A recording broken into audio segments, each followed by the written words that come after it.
Isso é muito importante. Então,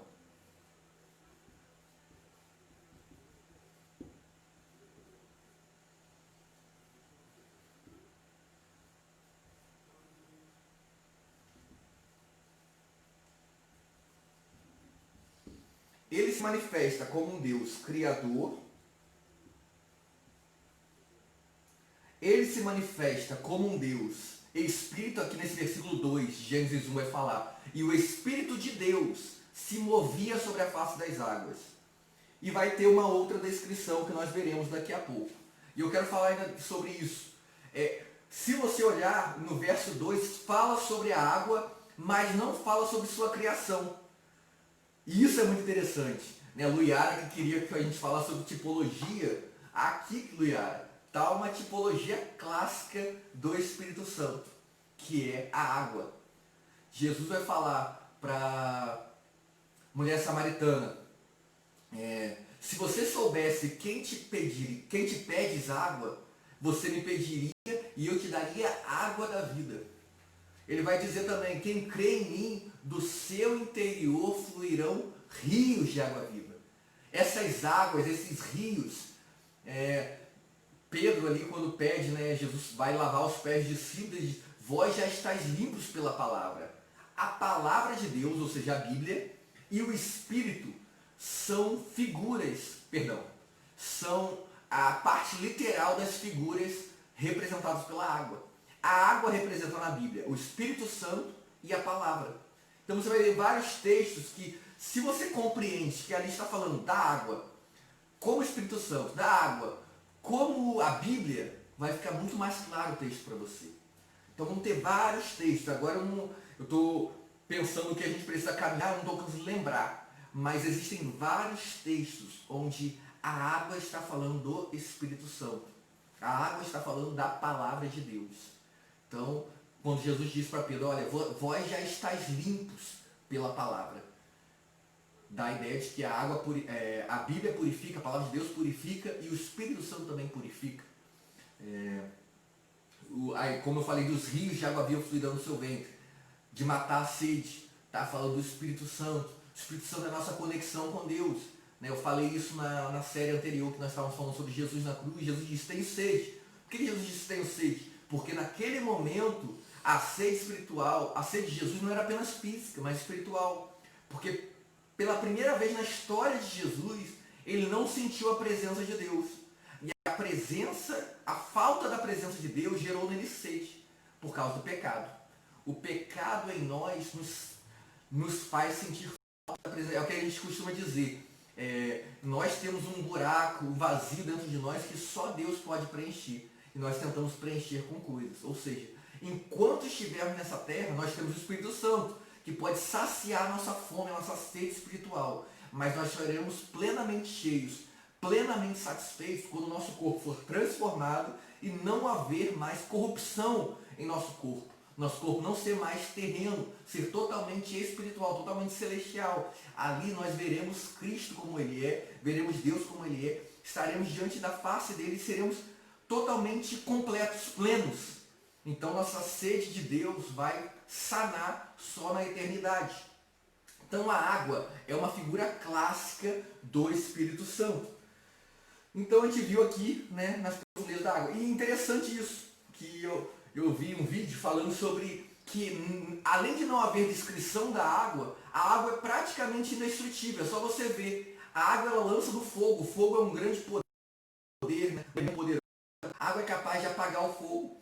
A água ela pode ficar em vários estados. Então a água, se a gente vê ela no estado líquido, que é a água mesmo, né? Estado sólido, que a gente transforma em gelo, né? Estado gasoso e outros estados aí, né? Então, a água fica de várias formas, mas destruir a água é quase impossível. Então, o sol, quando o sol bate sobre a água, ela evapora. Ela entra no estado gasoso, mas ela não é destruída. Então, a gente vê essa figura do Espírito muito clara, porque o Espírito de Deus, ele é indestrutível, porque ele é o próprio Deus. Estão comigo? E a terra era sem forma e vazia, e o Espírito de Deus pairava sobre a face das águas. Aí falei sobre a teoria do intervalo, essa teoria muito conhecida, E o verso 3, eu quero compartilhar com vocês o verso 3. Vou apagar aqui. Não, esse aqui não. Aqui. Porque aqui eu vou falar da terceira parte aqui desse Elohim. 1:3.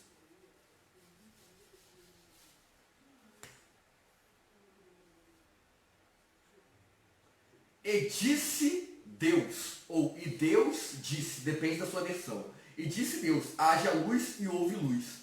Funciona? E disse Deus, haja luz e houve luz.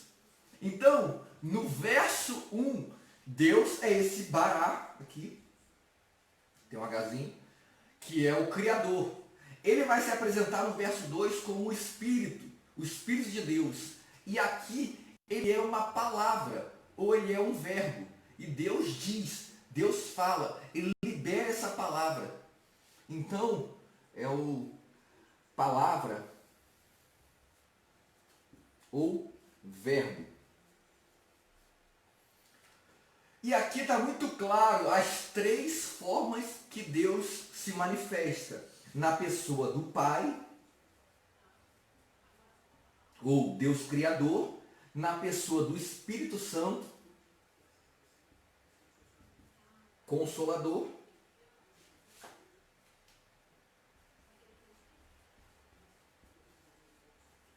e o Verbo, ou a palavra, que é Cristo. Salvador, Redentor, Libertador. Então, esse Elohim é um Deus que se manifesta de três formas, ou seja, ele é como se fosse uma comunidade criativa, ele é um Deus de múltiplas formas. Ele não é um Deus simplista, vamos dizer assim. Pelo contrário, ele é complexo, ele é carregado de figuras e de identidades. Então, uma das identidades que ele se apresenta é como Pai e como Criador. Outra figura que ele se apresenta é como Espírito Santo, Consolador, e também como a palavra, como o Verbo, como o Cristo, o Salvador. João 1:1 aqui vai dizer que no princípio era o Verbo, a palavra, aqui palavra no original é Logos. E o Verbo estava com Deus e o Verbo era Deus. Ele estava no princípio com Deus. E aí vai dizer que por causa dele todas as coisas que foram feitas se fizeram.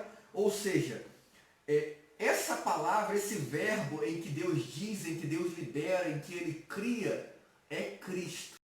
Então, Cristo vai ser manifesto, mas João aqui está falando, desde o início, ele vai se manifestar quando ele nasce debaixo da Virgem Maria, sob o poder de Pôncio Pilatos, conforme o credo apostólico diz, né? Mas ele se manifesta ali, mas ele já existia desde a eternidade, desde antes da criação do mundo. E é isso que, eu acho que é Apocalipse, tem outros textos que dizem isso, que diz que Jesus é o Cordeiro de Deus, que foi dado para morrer, entregue para morrer, antes da fundação do mundo. Deus não foi pego de surpresa.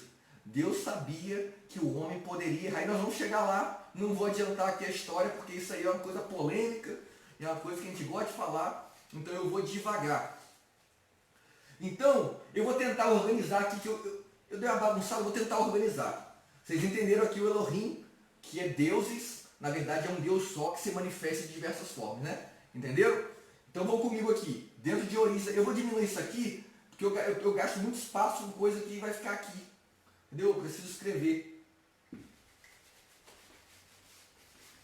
Mas estamos dentro da mesma coisa. Deixa eu colocar aqui.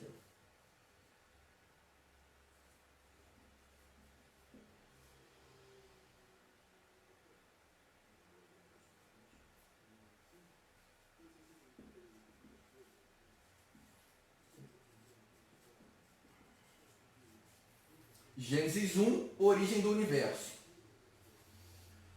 Vamos lá. 1:3, já falei do 1:3, né? E agora, olha o que diz. Continua dizendo o texto. E viu Deus que a luz era boa e fez separação entre a luz e as trevas. Chamou Deus a luz dia e as trevas noite. Houve tarde e manhã. o primeiro dia. Então, vai falar aqui que no final do verso 5, houve esse chamado primeiro dia. Mas a palavra que está aqui em primeiro dia, já quero começar por isso.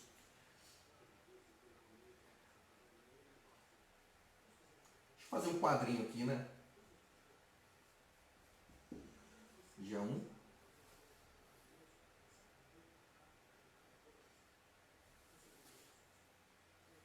Vou ter que apagar aqui.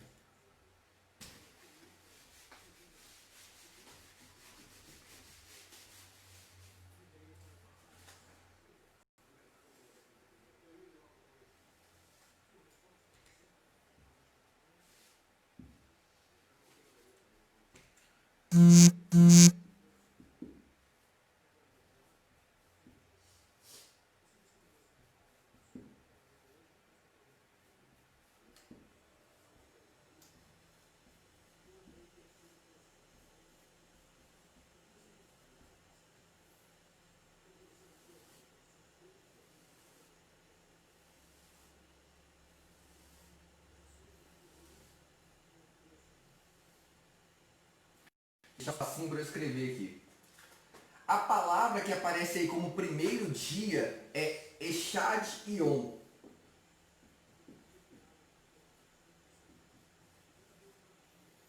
Que significa,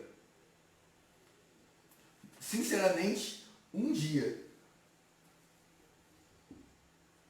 Eshad Yom, que diz aqui que é o primeiro dia onde a luz foi criada, é um dia. Então, basicamente,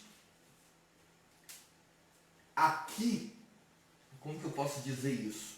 Nós não temos garantia que era um dia como nós vivemos hoje de 24 horas. E eu vou explicar isso com mais detalhes. Por quê? A palavra para primeiro dia é... Deixa eu copiar aqui que eu não sei. Que é um M. Ion.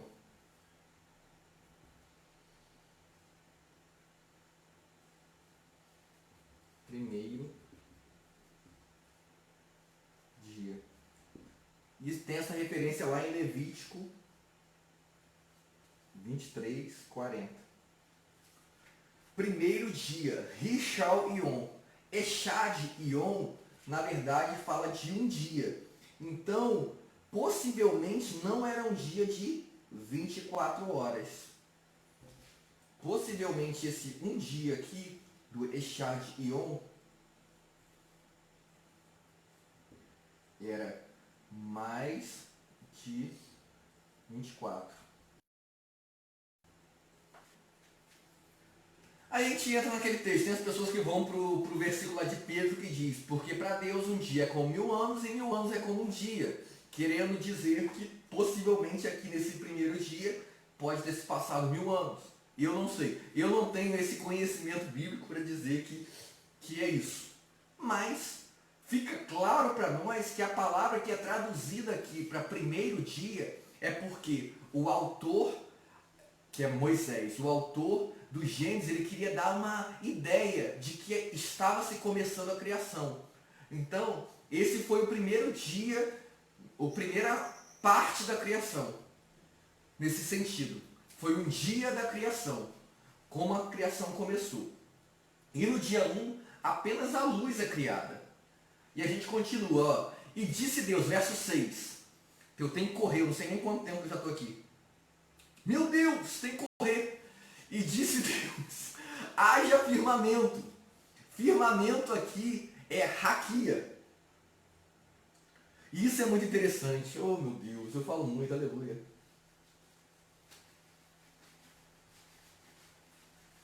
Firmamento é isso aqui, ó.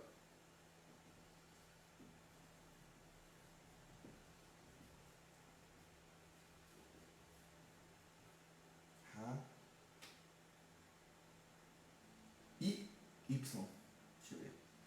Copiar aqui do meu... Aqui.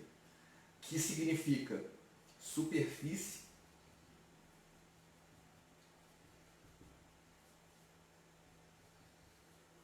Então vamos reler esse versículo. Ó. E disse Deus, haja firmamento, raquia, no meio das águas e separação entre águas e águas. Ou seja, aqui, irmãos, Deus não está criando os céus e a terra. Aqui ele está criando uma expansão, talvez aí na sua Bíblia está expansão em vez de firmamento, entre águas e águas. E ele separa as águas de cima, ó o verso 7. Fez, pois, Deus o firmamento, separação entre as águas debaixo do firmamento, debaixo dessa superfície sólida, debaixo do raquia e acima do firmamento. E chamou Deus ao firmamento céus.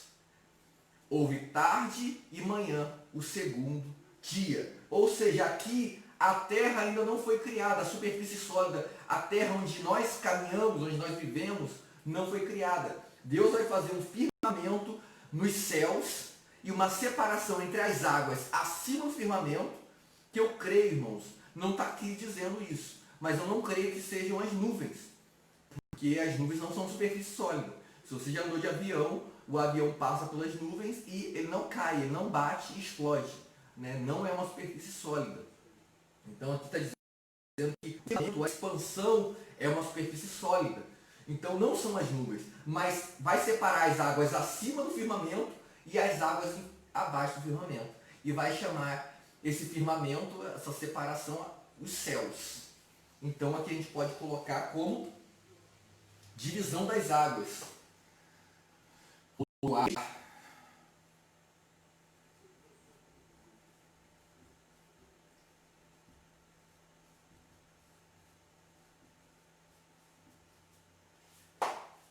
Está aqui comigo? Dia 3. Ah tá, e assim fez. Vamos ver aqui onde eu parei. Verso 9. Disse também Deus, ajuntem-se as águas debaixo dos céus num só lugar, e apareça a porção seca. Agora sim vai aparecer a porção seca. Só no versículo 9 vai aparecer. As águas vão se juntar abaixo do céu num só lugar, então aparecer a porção seca. Verso 10. E a porção seca, que a gente pode colocar aí como Pangeia, se você já estudou geografia, você já estudou, né, eu creio. Mas se você lembra, aquele continente único, antes da desfragmentação, antes da gente, né, ter esses vários continentes que nós temos, existia a Pangeia, que era aquele continente único. Então, essa porção seca, Deus vai chamar a terra, e o ajuntamento da água vai chamar mares, ou oceanos, depende da sua versão. E viu Deus que era bom, verso 11, e diz, produz a terra relva, ervas que deem sementes e árvores frutíferas, que deem frutos segundo a sua espécie, cuja semente esteja nele, sobre a terra, e assim se fez. A terra, pois, produziu relva, ervas que davam semente, segundo a sua espécie, e árvores que davam fruto, cuja semente estava nele, conforme a sua espécie. E viu Deus que era bom, e esse foi a manhã, a tarde e amanhã o terceiro dia. Então, a terra, ou porção seca, foi criada.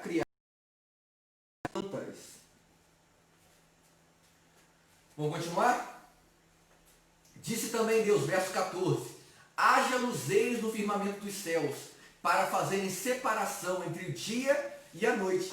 Observe que essa luz que é citada no capítulo, no verso de número, quando começa a falar, que eu não vou lembrar agora o verso 4, né, que fala sobre a criação da luz, não são os luzeiros que nós temos hoje, porque olha o que está no versículo 14. Haja luzeiros no firmamento dos céus. Como a gente disse, o firmamento aqui é raquia, superfície sólida, ou seja, nos céus, haja separação entre o dia e a noite, e sejam eles para sinais.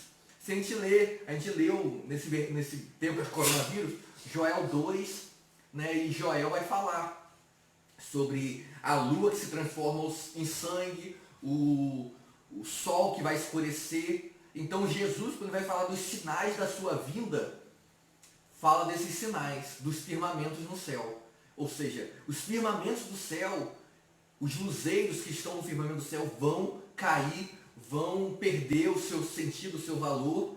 Em Apocalipse 6, 12 e 8, 12 diz isso, que o sol vai escurecer, a lua vai escurecer, as estrelas. Então, esse esses luzeiros que foram colocados para sinais também, um dos objetivos dos luzeiros, sinais.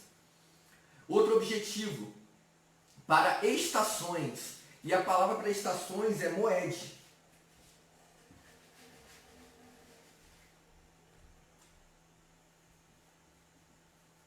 Que talvez aí na sua Bíblia esteja tempos determinados. Por quê? Eram os tempos das reuniões solenes. Então as estações ou reuniões solenes, se você olhar, existia a festa da Lua Nova, está lá em Números, 28:14. E a festa da Lua Nova, o calendário judaico, o calendário israelita, hebreu, ele era baseado no calendário lunar. Então, Moed está falando de estações. Então, de acordo com o andamento da lua, do sol, nós compreendemos os tempos, as épocas. E fala também das festas solenes. Existiam várias festas em Israel, algumas foram abolidas, outras permanecem. E o sábado, o Shabá, que é o sábado, o dia do descanso, nós vamos falar dele, era uma dessas festas. Então, era uma das estações. O que mais que eu preciso falar nesse versículo? Versículo 15. E sejam para luzeiros no firmamento dos céus, para alumiar a terra. Então aqui foram criados o sol, lua e estrelas. Os luzeiros. Sol, lua e estrelas. E olha isso, gente. Fez Deus, verso 16, os dois grandes luzeiros, o maior para governar o dia e o menor para governar a noite. E fez também as estrelas.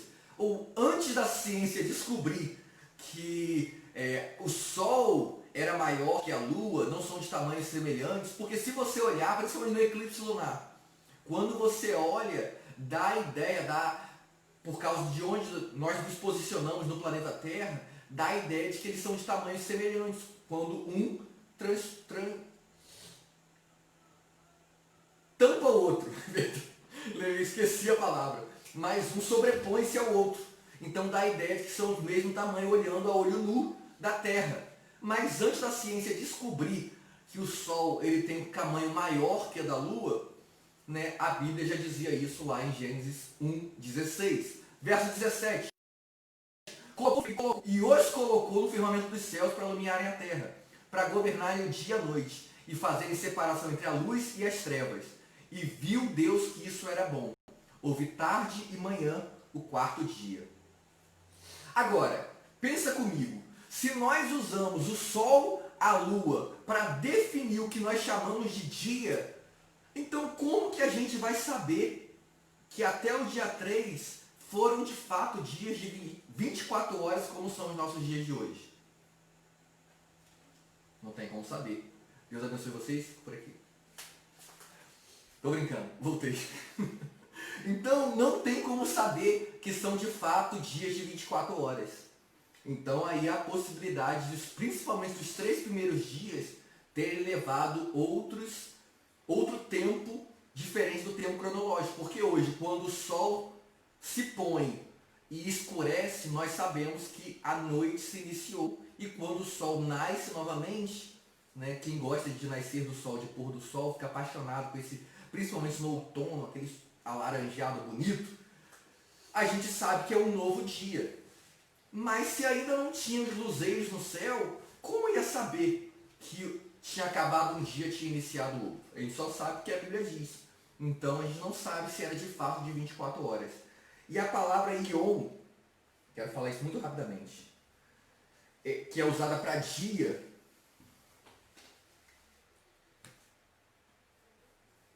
isso está lá em Como Ler Gênesis, gente, no livro.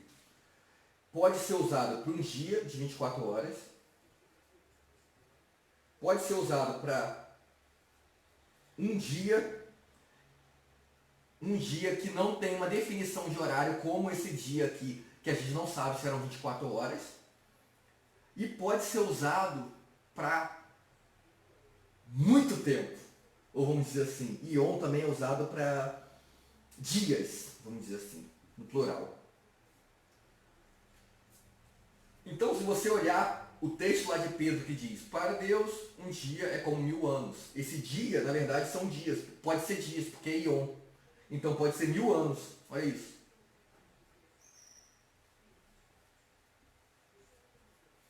Pode ser um dia não de 24 horas. E pode ser um dia de 24 horas. Essa é a palavra utilizada para dia. Vamos continuar aqui. Você está comigo? Estou falando sozinho não, né? Se estiver falando sozinho, vou encerrar aqui. Aleluia. Estou no dia 4. Dia 5. Disse também Deus, povoem-se as águas de enxames de seres viventes, e voem as aves sobre a terra, sobre o firmamento dos céus. Criou, pois, Deus os grandes animais marinhos. Tem gente aí, amor? Ah, tá. Não tô sozinho não, né? Não. Então tá bom. Os grandes animais marinhos. Tem 19 pessoas. Então, grandes animais marinhos, não sei se você sabe, a palavra para grandes animais marinhos não é grandes animais marinhos, é tanim. E tanim, cara, é muito doido, porque eu amo Apocalipse. Então, tanim é a palavra. Quando o dragão aparece lá, tem o dragão que a gente viu, é isso aqui, ó.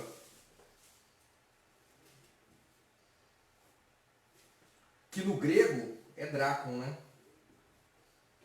Que é dragão. Oh, que doido. E aí na Bíblia resolveram traduzir por... Minha esposa está me auxiliando aqui. Criou, verso 20, os grandes animais marinhos, ou na sua grandes baleias. A palavra é tanim, que é a mesma palavra que está lá em Isaías 27:1. Que também é traduzida como dinossauro. Olha a revelação. Gente, tem gente que acredita que em Gênesis 1, na criação original, na primeira criação, como eu disse, os dinossauros foram criados. E quando Lúcifer cai e ele destrói a primeira criação, eles não são novamente criados. Então, os fósseis ou os ossos de animais, de grandes animais que nós temos, ou de dinossauros, são, na verdade, fósseis da primeira criação. Eu creio que se foram todos destruídos, possivelmente, se existia até ossos, eles também foram destruídos. Porque a Bíblia diz que foi tudo recriado. Então é possível que nessa criação de Deus, que é narrada em Gênesis, se é que ela foi uma segunda criação, como eu disse, é uma teoria, de fato, os dinossauros foram criados. Ah, Gessé, eu não acredito em dinossauro, eu nunca vi dinossauro. Gente, o que eu posso fazer? Eu estou tentando traduzir para você, tentando trazer clareza a você sobre o que a Bíblia diz. Né? Essa palavra também vai ser traduzida como chacais. Às vezes na nossa Bíblia está escrito assim, os chacais, lá em Isaías 35. Os chacais não vão comer com a ovelha. Isaías 35 falando do reino milenar de Cristo na terra. Uma profecia sobre o reino milenar de Cristo. Fala dos chacais. É tanim. Então a palavra aqui que é tanim, falando que é grandes baleias ou grandes animais marinhos, né? Inclusive em Jonas, quando a gente lê assim, e um grande peixe engoliu Jonas, a palavra ali para grande peixe é tanim. Então a gente traduz às vezes, foi uma baleia. Né? O grande peixe ali foi uma baleia. Porque também é traduzido assim.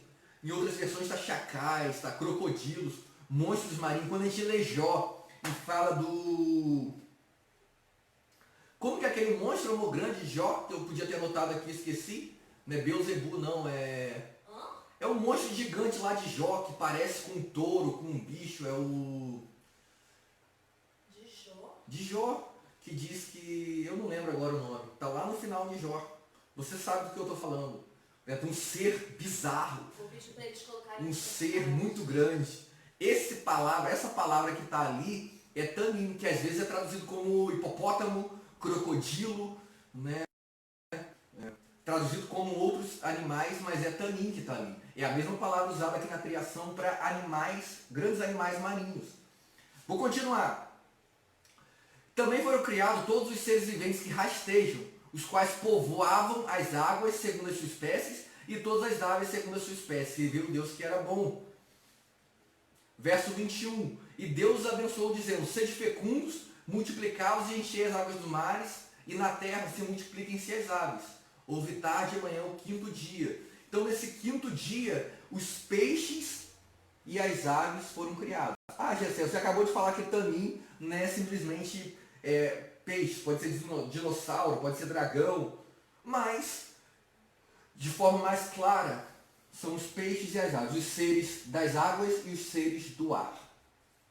Ok? Vamos continuar, estamos quase acabando. Disse também Deus, verso 24, produz a terra seres viventes. O termo aí é o mesmo quando Deus sopra, o hálito de Deus ali esqueci o termo, mas é alma vivente, quando Deus sopra em Adão, fôlego de vida. A palavra fôlego de vida aqui para alma vivente, ou seja, que a terra também produza animais, porque o homem nós sabemos que é um animal, porém é um animal racional. Amém? Almas viventes, conforme sua espécie, animais domésticos, vai narrar, né, que tipos de animais são esses? Animais domésticos, répteis e animais selváticos, segundo a sua espécie. E assim se fez. E fez Deus, verso 25, fez Deus os animais selváticos, segundo a sua espécie, e os animais domésticos, conforme a sua espécie. E todos os répteis da terra, conforme a sua espécie. E viu Deus que isso era bom. E você vai vendo que toda a criação, Deus olha para a criação e vê que é bom. Também disse Deus, verso 26, e aqui tem uma virada. Disse Deus, que aqui Deus nós sabemos já que é Elohim. É Deus Pai, Deus Filho, Deus Espírito Santo. A comunidade criativa trabalhando unida. Façamos, vê que o verbo está no plural, façamos o homem à nossa imagem conforme a nossa semelhança. Isso eu vou falar na semana que vem, em nome de Jesus. O que é ser feito à imagem? O que é ser feito à semelhança de Deus? Porque no capítulo 2 vai narrar como o homem foi feito. Aqui narra que o homem foi feito, No capítulo 2 vai explicar a criação do homem. Então façamos o homem à nossa imagem conforme a nossa semelhança. Tenha ele domínio. Domínio fala de autoridade, fala de governo. Sobre os peixes do mar, sobre as aves do céu, sobre os animais domésticos, sobre toda a terra e os répteis que rastejam sobre a terra. Então aqui deixa eu já adiantar os animais terrestres.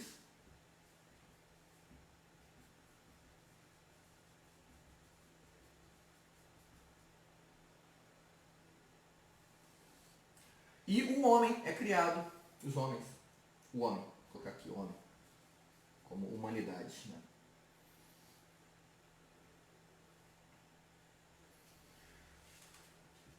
Vamos lá? Estou no versículo de 27. Criou Deus, pois o homem à sua imagem, a imagem de Deus o criou, homem e mulher o criou. E Deus criou o homem perfeito, nós vamos falar disso na semana que vem. Então deixa eu caminhar, verso 28. Deus abençoou e lhes disse, sede fecundos, multiplicai-vos, enchei a terra e o que rasteja. Ou seja, Deus dá uma ordenança, depois de criar essas coisas, disse, sede fecundos, multiplicai-vos, enchei a terra, sujeitai-a e a dominai. Dominai sobre os peixes do mar, as aves do céu e todo animal que rasteja sobre a terra. Ou seja, Deus entrega o domínio. Assim como Deus é soberano no céu, domina sobre toda a criação, sobre todos os seres, inclusive seres espirituais, ele dá essa autoridade ao homem na terra. E disse Deus ainda, eis que vos tenho dado todas as ervas que não semente e se agem na superfície de toda a terra. Ou seja, aqui, irmãos, está claro que o mantimento do homem não era carne ainda. Não existia derramamento de sangue. Então, a única coisa que Deus libera para comer, todas as ervas que dão semente, e no verso 29, de toda a terra, e todas as árvores em que há fruto que dê semente. Isso vos será para mantimento. Então até os animais, leão não comia zebra. Leão comia graminha, comia plantinha, comia fruta. Homens e animais, sejam eles carnívoros, eles comiam, era tudo herbívoro na época. Não existia carnívoro, era tudo herbívoro, inclusive o homem. Então por isso que se você quiser fazer uma dieta aí, se você quiser se tornar vegano, vegetariano, não é pecado não, pode comer. Você não é mais santo que quem come carne, mas também não é mais pecador. Você só vai comer fruta, legumes, verduras. Verso 30. E a todos os animais da terra, e a todas as aves do céu, e a todos os répteis da terra, em que há fôlego de vida. Toda a erva verde será para o mantimento, e assim fez, viu Deus tudo quanto fizera, e eis que era muito bom. Houve tarde de manhã o sexto dia. E aqui nós vamos para Eu não vou falar da origem do homem hoje, mas eu quero entrar no capítulo 2, só para falar do verso, até o verso 4.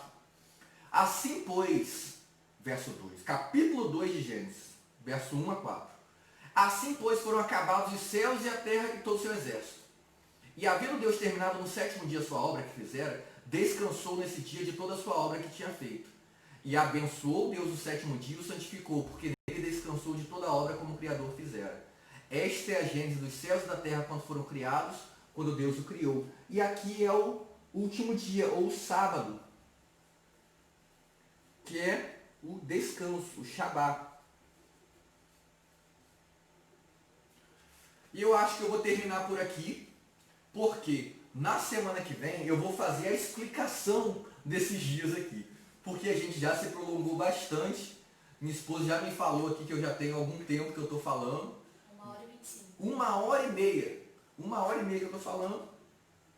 Então eu vou fechar em 1h30, né? Para ficar bonito. Já falei 1h25, quem fala 1h25 fala 1h30.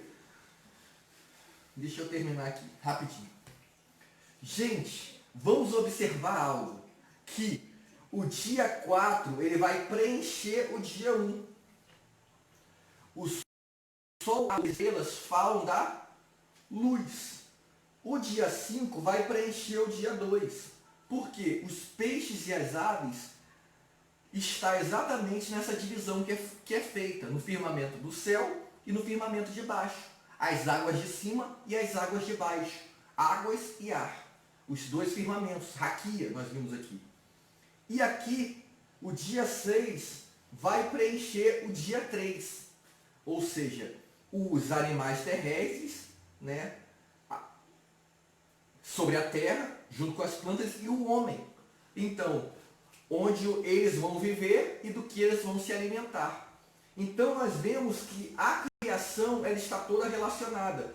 E aqui nessa parte do dia 1 ao dia 3, nós podemos separar da seguinte forma. Quero terminar aqui, não quero mais me prolongar, né? Que aqui são os reinos da criação.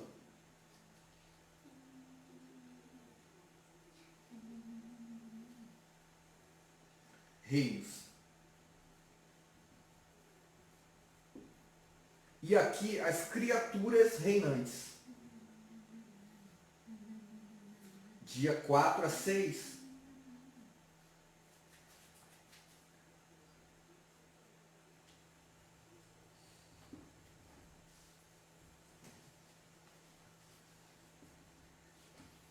Criaturas reis.